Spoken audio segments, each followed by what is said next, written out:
from NBC News. State government buildings face bomb threats for a second consecutive day. Buildings across Mississippi and Arkansas received bomb threats on Thursday, one day after similar threats forced state capitol complexes across the U.S. to evacuate. So yesterday it was 8 states. 9 states. Yeah. All Republicans?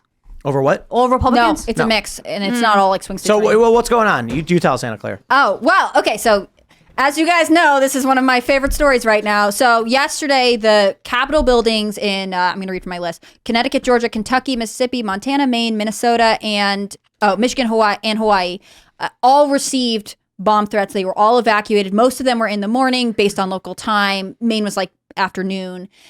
Some of them were in session, having come back from the winter holiday. Some of them weren't. So they all had these sweeps.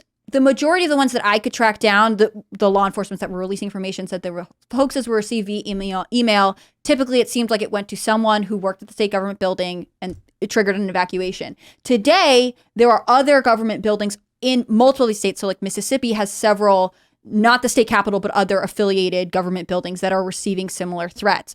The interesting one from yesterday was that Maine had received, I think it was 60 schools in Maine, mid-December had received bomb threats via email. So this is something that's going on.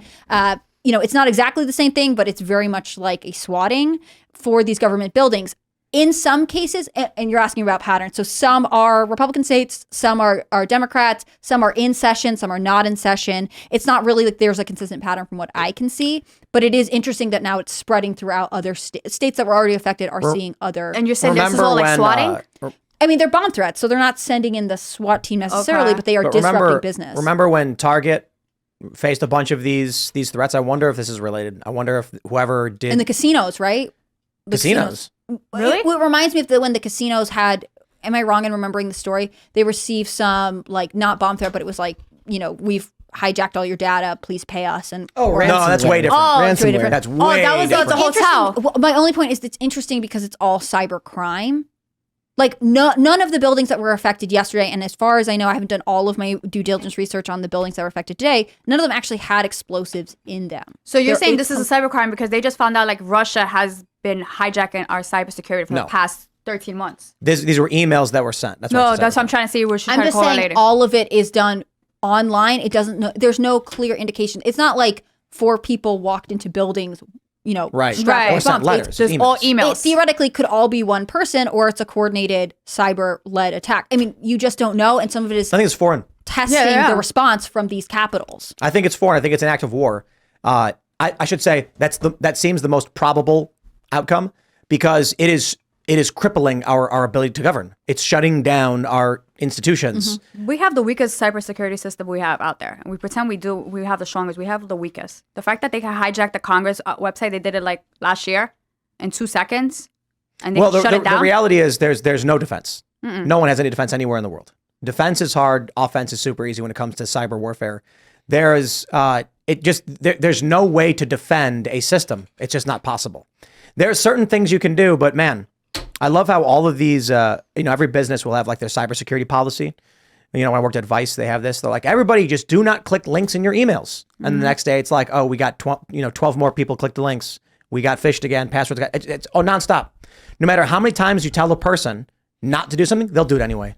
And then they'll lie about it and say they didn't do it. Or they'll like click on the email for the Nigerian prince because they think they're going to be a billionaire. You know what the most basic way people breach systems is? Back in the day, it used to be that the quote unquote hacker would drop a floppy disk in front of a bank. Mm-hmm. And then what happens is someone will pick it up, walk inside, stick it in the computer and go, what's this?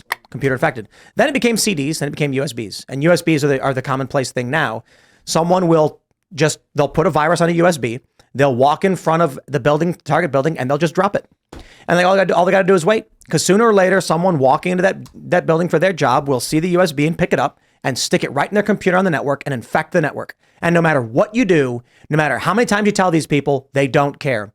Because that guy who works in the mailroom goes, I know we're not supposed to, but what do I care? Clicks it in and goes, oh, crap, it was a virus. Wasn't me. And throws a stick away. Nothing you can do about it. Yeah. Nothing. So these kind of vulnerabilities we face, look, if they can shut down state capitals, and what are we dealing with? Like 13 states in 2 days? How many states 9. is this? It's definitely 9 state yesterday. capitals. Today, some of them are happening in the same place. So let's say if there are 2 new, I only saw 2 new affected states, so that would be like 10 or 11, but still. Evacuating our state capitol buildings.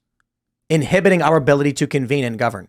Imagine if they do that, and they will, when an actual attack happens. Right. And then all of a sudden, our centers of power are unable to coordinate and figure out what's going on. I get asked this all the time. People are like, how could a civil war really happen? Oh, my. It's just so insane how easy it is to break a machine. I can give you a million different scenarios. But imagine what would happen if there was a terror attack, and then at the same time, the foreign adversary who did it shuts down communications in the United States. What happens when multiple law enforcement agencies show up to the same scene unable to communicate? How many stories have there been where police show up on scene and shoot the wrong guy? In New York, they opened fire on a perpetrator and they hit a bunch of innocent people on accident. It is chaos. And if they can't coordinate, communicate, and there's an explosion in DC, and then one jurisdiction says, we've lost communications, we got to figure out what's going on, and there's no way to communicate effectively, then a bunch of random people show up and no one knows who anybody is. Yeah. Now, I do think our security apparatus in the United States has plans for things like this. I'm just saying, you bring this on the federal level, not the state. But I'm talking about DC. You bring this to the border of Texas, and then it's chaos. Oh, the feds respond. There's an attack. The border's in chaos. People are running and screaming. State law enforcement shows up. You got some plainclothes guys. Nobody knows who's who. There's a story going viral that's just dropped about a Trump supporter who got arrested by the feds. What's his name? Actually, I don't have it pulled up. It was the guy who ran that Trump group in Georgia or whatever. And two plainclothes guys brandish a firearm at him, and he runs.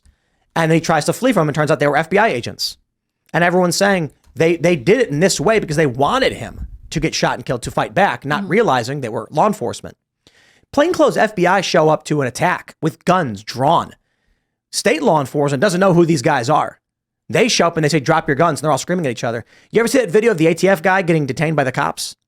Every libertarian loves this video. Yeah, it's the meme. It's the one that got turned into the meme. He walks to the guy's house because the guy reportedly bought a shotgun, and he's like, give me your information, banging on the door. The guy who lives there calls the police. There's a strange man with a gun is banging on my door. The cops show up and they're like, on the ground now. And he goes, no, I'm law enforcement. And they're like, shut your mouth, on the ground now. And the ATF guy is like, no, I don't have to. And then they throw him down. He's screaming, oh, I can't breathe. Don't they have like a code word for each other? Or I just watched too much Blue Bloods. No. I don't know. I'm just saying. Watch the video. They throw this ATF guy to the ground. They pin him down. He's screaming, he can't breathe. They don't care. Yeah. They don't care. Now, this was one ATF guy and a handful of cops, so it gets resolved afterwards. But imagine if this is federal law enforcement subverting the law on the border, Texas state level trying to enforce the law on the border, an attack happens, communications go down. It's serious, man. It's like that meme. It says like cops arrest undercover cops for drug buy. That happens all the time. Yeah. All the time. And it has happened on several occasions, been documented. Your tax dollars at work. The FBI is setting up a fake drug cell. And then the DEA is doing a fake drug buy. And then they all turn out to be like, oh, we're all law enforcement. And you, the taxpayer, paid for all of it. You got to ask yourself, why is this happening this week? I mean, I think it started the new year. What's your theory? I'm just saying, like, it's just trying to like ploy to show how like the capitals are just being. Bro, and I think this Saturday something happens. Maybe. I mean, one of the things that I found interesting about this is not like they picked the swing states and then everyone but saying, like, right? They picked a bunch of state houses of various sizes. It's not all of our most populated states. They're across the country, and not all of them were in session. And so in some ways, to me, this is all just testing, right? This is to see what the response is. That's why I made the comparison to the casinos, right? To a certain level, like when you do that kind of thing, and especially if you do it to two major different casino brands, you're ultimately trying to see which one will give you money and which one won't. You want to know what their response is. You want to know what their security protocol is. And, effectively, obviously in this case, no one's hurt, everything's fine. But on the other hand, there is now an obvious way to get state capitals to close down as fast as possible. Well, think about like it's like an election period and somebody just calls in or does something like this at like a voting at like someplace where people vote, right? Center, at a polling center, right? So there's a lot of ways where you can just merely disrupt something at a time when there's a finite amount of not to throw too much shade on him, but if Jamal Bowman could just pull the fire alarm, this is effectively what anyone could do to stop a vote that they don't like. In one of the states, I can't remember which one off the top of my head, their Supreme Court, the state Supreme Court, was in session. So theoretically, if you didn't want business to take place, you don't even need to be in this country to be able to say, I don't I'm going to disrupt the day. Thanks for watching this clip from the Timcast IRL podcast. Hang out with us live Monday through Friday at 8 p.m. and become a member over at timcast.com for uncensored, members-only shows exclusive. Thanks for hanging out, and we'll see you all next time.